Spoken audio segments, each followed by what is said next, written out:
Hello guys, this is Ekedom. Welcome to my channel.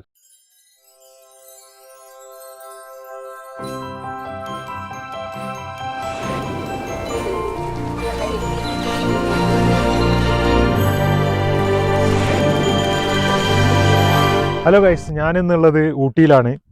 ഒരു solo trip പോലെ ഇവിടെ എത്തിപ്പെട്ടതാണെന്ന്. അപ്പോൾ കൂടെ ആരുമില്ല, ഒറ്റക്ക് നമ്മൾ രാവിലെ 3 മണിക്ക് ഇറങ്ങി ഇവിടെ ഏകദേശം ഒരു 6 മണിക്കൂർ കൊണ്ട് ഇവിടെ എത്തിപ്പെട്ട്.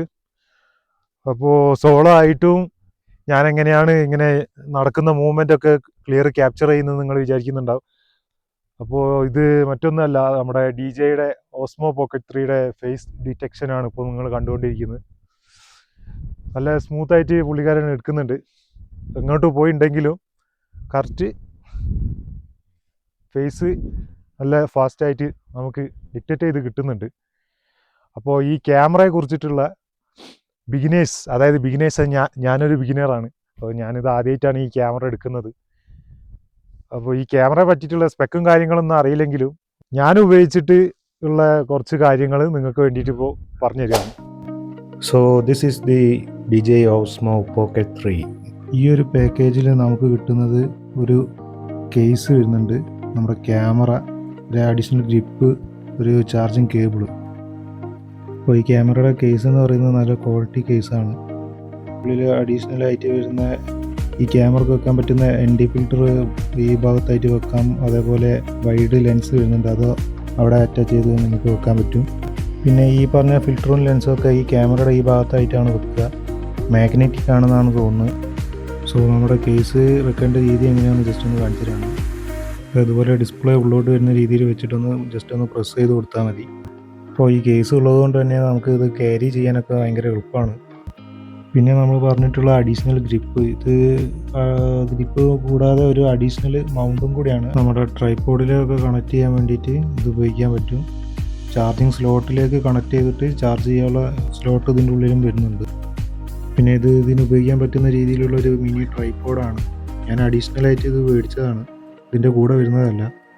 അപ്പോൾ ക്യാമറയൊക്കെ എവിടെയെങ്കിലും സ്റ്റാൻഡ് ചെയ്തിട്ട് നമുക്ക് വീഡിയോ എടുക്കണമെന്നുണ്ടെങ്കിൽ ഇത് ഭയങ്കര ഹെൽപ്ഫുള്ളാണ്. അപ്പോൾ ഇത് കണക്ട് ചെയ്യുന്ന രീതി എന്ന് പറഞ്ഞാൽ ഇതുപോലെ ക്ലോക്ക് വൈസ് ആയിട്ടൊന്ന് റൊട്ടേറ്റ് ചെയ്ത് കൊടുക്കുക, ടൈറ്റ് ആകുന്നവരൊന്ന്. അതിനുശേഷം നമുക്ക് ക്യാമറ ഇങ്ങനെ ചാർജിങ് സ്ലോട്ടായിട്ട് കറക്റ്റ് വരുന്ന രീതിയിൽ ഒന്ന് വെച്ച് പ്രസ് ചെയ്ത് കൊടുക്കുക. പ്രസ് ചെയ്യുന്ന സമയത്ത് സൈഡിൽ ലോക്കുണ്ട്, അത് ലോക്കായാലും നമുക്ക് സൗണ്ട് വരും. ചെറിയൊരു ലോക്ക് ആവുന്ന സൗണ്ട് നമുക്ക് കിട്ടും. അപ്പോൾ ലോക്കായി കഴിഞ്ഞാൽ ഇതുപോലെ നമുക്ക് ഉപയോഗിക്കാം. പിന്നെ ഇത് അൺലോക്ക് ചെയ്യാൻ വേണ്ടിയിട്ട് ഇവിടെ ഒരു ബട്ടൺ കൊടുത്തിട്ടുണ്ടായിരുന്നു. പ്രസ് ചെയ്തിട്ടുണ്ടെങ്കിൽ ലോക്ക് ഓപ്പൺ ആവും. എന്നിട്ട് ജസ്റ്റ് ഒന്ന് പുള്ള് ചെയ്തിട്ടുണ്ടെങ്കിൽ റിലീസായി. സോ ഇതായിരുന്നു നമ്മുടെ ഇൻട്രോ ഷൂട്ട് ചെയ്ത മെത്തേഡ്. എൻ്റെ ബൈക്കായിരുന്നു ക്യാമറമാൻ. ബൈക്കിൻ്റെ മുകളിൽ Insta360യുടെ സ്റ്റിക്ക് വെച്ച് അതിന് മുകളിലാണ് ക്യാമറ പ്ലേസ് ചെയ്ത് നമ്മൾ വീഡിയോ ഷൂട്ട് ചെയ്തിട്ടുള്ളത്. ക്യാമറ എന്ന് പറയുമ്പോൾ വളരെ ലൈറ്റ് വെയിറ്റ് ആണ്. മൂവിങ് ഒബ്ജക്റ്റൊക്കെ ഷൂട്ട് ചെയ്യാൻ വേണ്ടിയിട്ട് നല്ല എളുപ്പമാണ്. നടന്നു പോകുന്ന നേരത്തൊന്നും അധികം വെയിറ്റ് ഇല്ലാത്തതുകൊണ്ട് നല്ല സ്മൂത്തായിട്ട് വീഡിയോ എടുക്കാൻ പറ്റും. അപ്പോൾ പെട്ടെന്നൊക്കെ വീഡിയോ എടുക്കണമെന്നുണ്ടെങ്കിൽ സ്ക്രീനൊന്ന് ജസ്റ്റ് ഫ്ലിപ്പ് ചെയ്താലും ക്യാമറ ഓൺ ആവുന്നതാണ്. പിന്നെ ഇതിൽ ടച്ച് സ്ക്രീൻ വരുന്നുണ്ട്. സ്ക്രീനിൻ്റെ മുകളിൽ ടച്ച് ചെയ്യുന്നിടത്ത് ക്യാമറയുടെ ഗിംബൽ റൊട്ടേറ്റ് ചെയ്യാനും കാര്യങ്ങളൊക്കെ നമുക്ക് എളുപ്പത്തിൽ സ്ക്രീൻ വഴി നടക്കുന്നുണ്ട്. അല്ലെങ്കിൽ ബട്ടണും കാര്യങ്ങളുണ്ട്. ബട്ടൻ്റെ മുകളിൽ ഗിംബൽ ഓപ്പറേറ്റ് ചെയ്യാം. ഡബിൾ ടാപ്പ് ചെയ്താൽ സ്ക്രീൻ സെൻറ്റർ ആവും. പിന്നെ ട്രിപ്പിൾ ടാപ്പ് ചെയ്താലാണ് റൊട്ടേഷൻ വരുന്നത്. റെസൊല്യൂഷൻ്റെ കാര്യത്തിലേക്ക് വരികയാണെന്നുണ്ടെങ്കിൽ നമുക്ക് 4K 60 FPS വരെയാണ് ഉള്ളത്. പിന്നെ 2.7K 1080p അങ്ങനെയൊക്കെയാണ്. പിന്നെ ഈ ക്യാമറയുടെ മെയിൻ 3 ഫീച്ചേഴ്സിൽ ഒന്നാണ് ഫേസ് ഡിറ്റക്ഷൻ. സ്റ്റാർട്ടിങ് വീഡിയോയിൽ ഞാൻ അതിൻ്റെ ഒരു സാമ്പിൾ ചെയ്തിട്ടുണ്ടായിരുന്നു. പിന്നെ അടുത്തത് ഡൈനാമിക് ഫ്രെയിമിംഗ് ആണ്. അപ്പോൾ അതിന് നമ്മൾ അത് ആദ്യം സ്റ്റാർട്ട് ഞെക്കിയിട്ട് സ്ക്രീനിൽ ഇങ്ങനെ ഒരു വിഷ്വൽ കാണിക്കും. ആ സ്ക്വയർ നമ്മൾ ഏത് ഒബ്ജക്റ്റിലാണോ പ്ലേസ് ചെയ്തിട്ട് ഈ ബട്ടണിൽ പ്രസ് ചെയ്ത് കഴിഞ്ഞാൽ ആ ഒബ്ജക്റ്റിൽ ലോക്കായി നമ്മൾ മൂവ്മെൻറ്റിലല്ല ആ ഒബ്ജക്റ്റ് തന്നെ നമ്മൾ ക്യാമറ ഫോക്കസ് ചെയ്തുകൊണ്ട് എടുക്കും. അങ്ങനത്തെ ഒരു മോഡാണ് ഡൈനാമിക് ഫ്രെയിമിംഗ് എന്ന് പറയുന്നത്. അപ്പോൾ ജസ്റ്റ് ഞാൻ ഈ ഗേറ്റിൻ്റെ സെൻറ്റർ ഒന്ന് ഫോക്കസ് ആക്കി ചെയ്ത് നോക്കിയതാണ്. പിന്നെ അടുത്ത മോഡിൽ കിടക്കണമെന്നുണ്ടെങ്കിൽ എക്സൈറ്റ് ബട്ടൺ അടിച്ചിട്ട് അത് മാറാം. പിന്നെ മൂന്നാമതായി വരുന്നതാണ് സ്പിൻ ഷോട്ട്. നമുക്ക് 90 ഡിഗ്രി 180 ഡിഗ്രി ആണ് ഉള്ളത് സ്പിൻ ഷോട്ട്. ഇത് പ്രസ് ചെയ്യുമ്പോൾ ക്യാമറ ഗിംബൽ റൊട്ടേറ്റ് ചെയ്യുന്നതാണ്.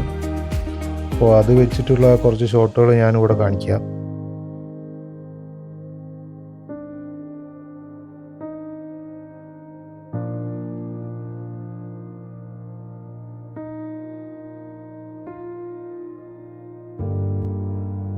പിന്നെ ഇതിൻ്റെ അകത്ത് വരുന്നതാണ് നമ്മളെ കളർ ഗ്രേഡിങ്, എക്സ്പോഷർ, അങ്ങനത്തെ കാര്യങ്ങളൊക്കെ കുറച്ചുകൂടെ പ്രൊഫഷണലായിട്ട് ചെയ്യണമെന്നുണ്ടെങ്കിൽ കളർ ഗ്രേഡിങ് ഡിലോഗ് ML ഇട്ട് കളർ ഗ്രേഡിങ്ങിനായിട്ട് ചെയ്യാൻ പറ്റും. ഇതിൻ്റെ അകത്ത് ഇൻബിൽട്ട് ആയിട്ട് വരുന്ന മൈക്ക് തന്നെ നല്ല ക്വാളിറ്റി വരുന്നുണ്ട്. പിന്നെ അഡീഷണൽ മൈക്ക് വേണമെന്നുണ്ടെങ്കിൽ DJയുടെ മൈക്ക് നമുക്ക് കണക്ട് ചെയ്യാം.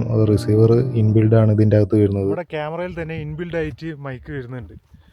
ഫ്രണ്ട് ബാക്ക് എന്ന് പറഞ്ഞിട്ട് വരുന്നുണ്ട്. ഫ്രണ്ട് വേണം ഫ്രണ്ട് മാത്രമായിട്ടാക്കാം, ബാക്കിൽ വേണം ബാക്കിൽ മാത്രമായിട്ടാക്കാം. പിന്നെ രണ്ടും കൂടെ ഒരുമിച്ച് ഓണാക്കിയിട്ട് 360 സറൗണ്ടിങ് പോലെ അങ്ങനെ ആക്കാം. ഇതാണ് അതിൻ്റെ വോയിസ്. പിന്നെ മുകളിൽ നിന്ന് താഴേക്ക് സ്വൈപ്പ് ചെയ്താൽ വേറെ ഓപ്ഷൻസ് കാര്യങ്ങളൊക്കെ വരുന്നുണ്ട്. അതിൻ്റെ അകത്ത് ബ്രൈറ്റ്നസ് ഒക്കെ അത്യാവശ്യം ഒരു 50% ആക്കി വെച്ചിട്ടുണ്ടെങ്കിൽ നമുക്ക് ബാറ്ററി ബാക്കപ്പ് കിട്ടുന്നതാണ്. പിന്നെ ഗിംബലിൻ്റെ മോഡ്സ് വരുന്നുണ്ട്. പല രീതിയിൽ നമുക്ക് വേണ്ട ഫുട്ടേജിൻ്റെ രീതിയിൽ നമുക്ക് അഡ്ജസ്റ്റ് ചെയ്തുകൊണ്ട് ഗിംബൽ പ്രൊഫഷണലായിട്ട് ചെയ്യാൻ വേണ്ടിയിട്ട് പലതരം മോഡുകൾ ഇതിൻ്റെ അകത്ത് കൊടുത്തിട്ടുണ്ട്. സെറ്റിങ്സിലോട്ട് പോയി കഴിഞ്ഞിട്ടുണ്ടെങ്കിൽ മൈക്കിൻ്റെ കുറച്ച് ഓപ്ഷൻസ് വരുന്നുണ്ട്. പിന്നെ വരുന്നത് പറഞ്ഞാൽ ഗിംബലിൻ്റെ കുറച്ച് സെറ്റിങ്സ് ആണ്. പവർ ഓൺ ചെയ്യുന്നിടത്ത് ഗിംബൽ ഫേസ് ചെയ്യുന്ന രീതി സെറ്റ് ചെയ്യാനുള്ള ഓപ്ഷൻസ് ആണ് ഇവിടെ കൊടുത്തിരിക്കുന്നത്. പിന്നെ വെർട്ടിക്കൽ മോഡിൽ പെട്ടെന്ന് റെക്കോർഡ് ചെയ്യണമെന്നുണ്ടെങ്കിൽ ഈ ഒരു ബട്ടൺ പ്രസ് ചെയ്ത് പിടിച്ചാൽ നമ്മൾ ക്യാമറ പെട്ടെന്ന് ഓൺ ആവുന്നതാണ്. അതേപോലെ അവിടെ ഒന്ന് പ്രസ് ചെയ്തിട്ടുണ്ടെങ്കിൽ റെക്കോർഡ് ആവും. ഇതിൻ്റെ അകത്ത് റെസൊല്യൂഷൻ എന്ന് പറയുന്നത് 3.2K ആണ് വരുന്നത്. 4K റെസൊല്യൂഷനിൽ നമുക്ക് വെർട്ടിക്കലിൽ വരുന്നില്ല. വെർട്ടിക്കൽ മോഡിൽ ഷൂട്ട് ചെയ്ത ഒരു ക്ലിപ്പാണിത്. പവർ ഓഫ് ആക്കാനും ഈ മെത്തേഡ് തന്നെ യൂസ് ചെയ്താൽ മതി. ജസ്റ്റ് ഒന്ന് പ്രസ് ചെയ്ത് കൊടുത്താൽ ക്യാമറ പെട്ടെന്ന് തന്നെ പവർ ഓഫ് ആവുന്നതാണ്. DJയുടെ മൈക്കിനൊക്കെ അത്യാവശ്യം നല്ല റേറ്റ് വരുന്നുണ്ട്. 15,000 18,000 ആ റേറ്റിൽ വരുന്നുണ്ട്. എങ്കിലും നമുക്കൊരു 2000 1500 റേഞ്ചിലുള്ള മൈക്കുകളോ ഇതിൽ ഉപയോഗിക്കാൻ പറ്റും. ഇത്തരത്തിലുള്ള ലോ ബഡ്ജറ്റ് മൈക്കിന് അഡീഷണൽ റിസീവർ വരുന്നുണ്ട്. ആ റിസീവർ നമ്മുടെ ചാർജിങ് സ്ലോട്ടിൻ്റെ അവിടെ കണക്ട് ചെയ്താൽ മൈക്കായിട്ട് കണക്റ്റ് ആവുന്നതാണ്. പിന്നെ ഈ വീഡിയോ ഒക്കെ എടുക്കാനുള്ള മെയിൻ സാധനം എന്ന് പറയുന്നത് മെമ്മറി കാർഡാണ്. അപ്പോൾ ഇതിൽ യൂസ് ചെയ്യേണ്ട മെമ്മറി കാർഡ് നല്ല ക്വാളിറ്റിയുള്ള മെമ്മറി കാർഡ് തന്നെ ഉപയോഗിക്കുക. ഇതുപോലുള്ള ലോക്കൽ മെമ്മറി കാർഡൊന്നും ഉപയോഗിക്കരുത്. കാരണം ഫുട്ടേജും കാര്യങ്ങളൊക്കെ 4Kയിലൊക്കെ എടുക്കുന്ന നേരത്ത് ഇതേപോലെ മെമ്മറി കാർഡ് എടുത്താൽ ഫുട്ടേജ് ബ്രേക്ക് ആവാനുള്ള ചാൻസ് കൂടുതലാണ്. അപ്പോൾ ഇതിൽ യൂസ് ചെയ്യുമ്പോൾ എക്സ്ട്രീം ടൈപ്പ് മെമ്മറി കാർഡ് ഉണ്ട്. അങ്ങനത്തെ മെമ്മറി കാർഡാണ് യൂസ് ചെയ്യേണ്ടത്. പിന്നെ ഇതിൻ്റെ അകത്ത് എടുത്ത വീഡിയോസും ഫോട്ടോസും ഒക്കെ നിങ്ങൾക്ക് പെട്ടെന്ന് ഡൗൺലോഡ് ചെയ്യണമെന്നുണ്ടെങ്കിൽ നമ്മുടെ ഫോണിൽ DJയുടെ ആപ്പ് ഉണ്ട്. ആ ആപ്പ് ഡൗൺലോഡ് ചെയ്തതിന് ശേഷം ആ ആപ്പ് തുറന്നു കഴിഞ്ഞാൽ DJയുടെ ഇങ്ങനെ ആപ്ലിക്കേഷൻ ഈ ഒരു ആപ്ലിക്കേഷൻ ഓപ്പൺ ചെയ്താൽ ഓട്ടോമാറ്റിക്, ഞാൻ ഓൾറെഡി പെയറാണ്, അപ്പോൾ ഓട്ടോമാറ്റിക്കായിട്ട് വരും. ഇപ്പോൾ വൈഫൈ ഓണല്ല, വൈഫൈ ഓൺ ആക്കിയിട്ടുണ്ടെങ്കിൽ ഓട്ടോമാറ്റിക്കായിട്ട് ഇത് കണക്റ്റ് ആവും. ആവശ്യത്തിനനുസരിച്ച് ട്രിം ചെയ്ത് വീഡിയോസൊക്കെ ഡൗൺലോഡ് ചെയ്യാം. പിന്നെ ഇതിൻ്റെ അകത്ത് തന്നെ എഡിറ്റിങ്ങും കാര്യങ്ങളൊക്കെ ഈ ആപ്പിൽ വരുന്നുണ്ട്. പിന്നെ ഈ ക്യാമറയെ കുറിച്ച് ഓവറോൾ പറയുകയാണെന്നുണ്ടെങ്കിൽ ഞാൻ മനസ്സിലാക്കിയ കാര്യം എന്താണെന്ന് വെച്ചാൽ ക്ലോസർ ആയിട്ടുള്ള ഒബ്ജക്റ്റുകൾ എടുക്കുന്ന നേരത്ത് ബൊക്ക എഫക്റ്റ് നല്ല രീതിയിൽ ഒരു സിനിമാറ്റിക് ഫീലിംഗ് കിട്ടുന്നുണ്ട്.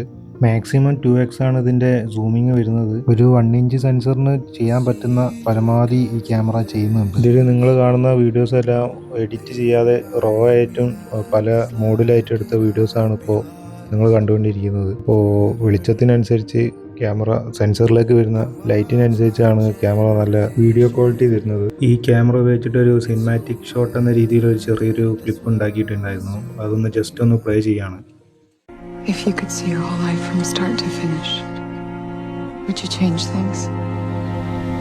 Maybe I'd say what I feel more often. I don't know. You know, I've had my head tilted up to the stars for as long as I can remember. You know what surprised me the most? It wasn't meeting them. It was meeting you. Memory is a strange thing. It doesn't work like I thought it did. We are so bound by time, by its order. I used to think this was the beginning of your story. ഈ ക്യാമറയുടെ ഇപ്പോഴത്തെ rate എന്ന് പറയുന്നത് 49,990 രൂപയാണ് ഫ്ലിപ്കാർട്ടിൽ ഇപ്പോൾ available ആയിട്ടുള്ളത്. പിന്നെ ക്രിയേറ്റർ കോംബോ എന്ന് പറയുന്ന ഒരു ഓപ്ഷനും കൂടെ ഉണ്ട്. ക്രിയേറ്റർ കോംബോയിൽ pouch, additional battery, mini tripod, DJയുടെ മൈക്ക്, വൈഡ് ലെൻസ് ഇതൊക്കെ അടങ്ങിയിട്ടുള്ള ഒരു പാക്കേജ് ആണ് വരുന്നത്. ഇതിൻ്റെ റേറ്റ് എന്ന് പറയുന്നത് 69,990 രൂപയാണ് വരുന്നത്. അപ്പോൾ ഇത്രയൊക്കെയാണ് ഞാൻ ഇതിൻ്റെ അകത്തുനിന്ന് പഠിച്ചിട്ടുള്ള കാര്യങ്ങൾ.